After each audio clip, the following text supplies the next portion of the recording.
Hi,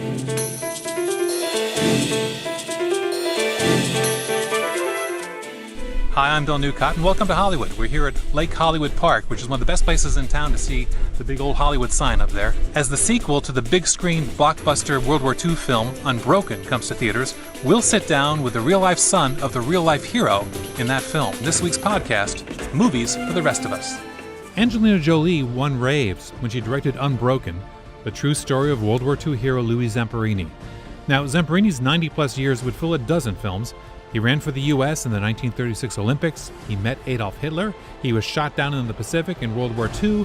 He battled sharks and starvation for a month adrift at sea, and then spent years in a Japanese prisoner of war camp, tortured and tormented. Jolie showed Zamperini a rough cut of that film before he died in 2014, but hard as it is to believe, that movie only told half of Zamperini's story. Bless you, Louis. Welcome home. All of Torrance was praying for your safe return. Miracles didn't save me, Padre. A couple of atomic bombs did that. Now the sequel, Unbroken, Path to Redemption, continues his amazing tale. After the war, Louis met the love of his life and got married. Are you sleeping well? You having any night sweats or nightmares? I just thought I'd be able to forget everything. I want to go home! But crippling post-traumatic stress led to alcoholism and a devastating spiral of self-destruction. Here tonight, there's a drowning man. Just looking for some type of hope for the future.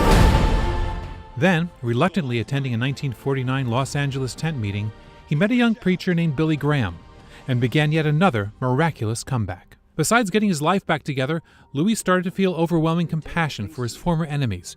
He traveled to Japan, where he met with the men who tortured him and offered his forgiveness. What are you going to say to them? I sat down with Louis' son, Luke Zamperini, and with Matthew Baer, who produced both the original Unbroken and the sequel. Luke shared what it's like to be the child of a legend and the importance of getting our war veteran parents to tell their stories. Luke, how much of your dad's story did you know while you were growing up? Well, my dad's story was my bedtime story as growing up, so I knew... That's a pretty scary bedtime story. Well, did you sleep okay? I did. So it was like, Dad, tell me about wrestling the sharks again, and he'd tell me all about when being strafed by the Japanese bomber and having to dive into the water and deal with the sharks. Yeah. And, when you're a young boy, that's just adventurous stuff. The movies I watched were all adventure movies, so this was a natural fit.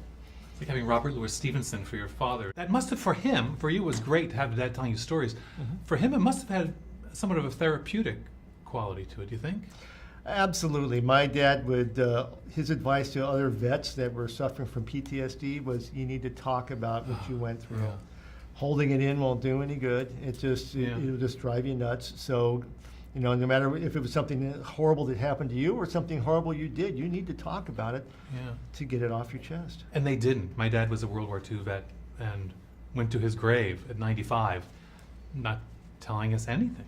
And that's a value, I think, of this film, is that it's kind of, in some degree, it's telling us our father's stories. For my dad, he had to talk about it. He was forced to talk about it because he came back a famous athlete, coming back from the dead, as it were. Yeah. And so everyone wanted to know what he went through. So it forced him to talk about it. Other guys like your father, no one was forcing him to talk about it. Mm-hmm. And one of the things I tell groups when I speak about my dad's life is if you got parents or grandparents around, get out the video camera and start asking them.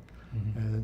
Because today, 4 years after my father has passed away, I can still hear his voice and hear the wisdom of his words anytime I want to because I've got video footage of him talking. It's really fantastic. To persevere, I think, is important for everybody. Don't give up. Don't give in. There's always an answer to everything. Madalena Ischiale plays Louis' mother in both films. Born and raised in Italy, she came from a household in which the traumas of World War II preyed not only on the men, but the women as well. In Italy, no one went off to the war came to you. So it wasn't just dads who went off, this is moms and grandmothers as well.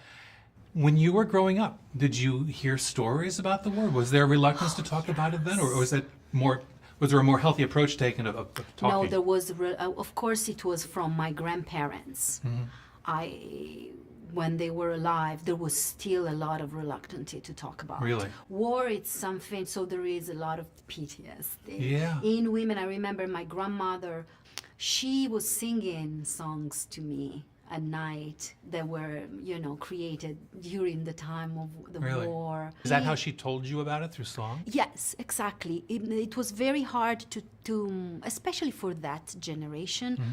There are ways of expressing these experiences that sort of protect yourself while setting forth a certain amount of information. Bedtime stories for me too, talking about the partigiani, when the American came and, Americans liberated Italy and so the end of the war. Chicago PD co-star Samuel Hunt is haunting as Louis in the film, and Merritt Patterson is inspiring as the woman who helps bring him back from the brink.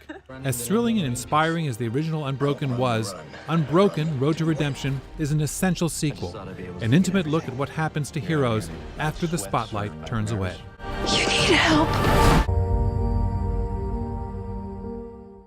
Well, that's our podcast. For more on the movies, come to SaturdayEveningPost.com/movies, and for all my reviews, interviews, and videos, come to my website, moviesfortherestofus.com. For the Saturday Evening Post, I'm Bill Newcott.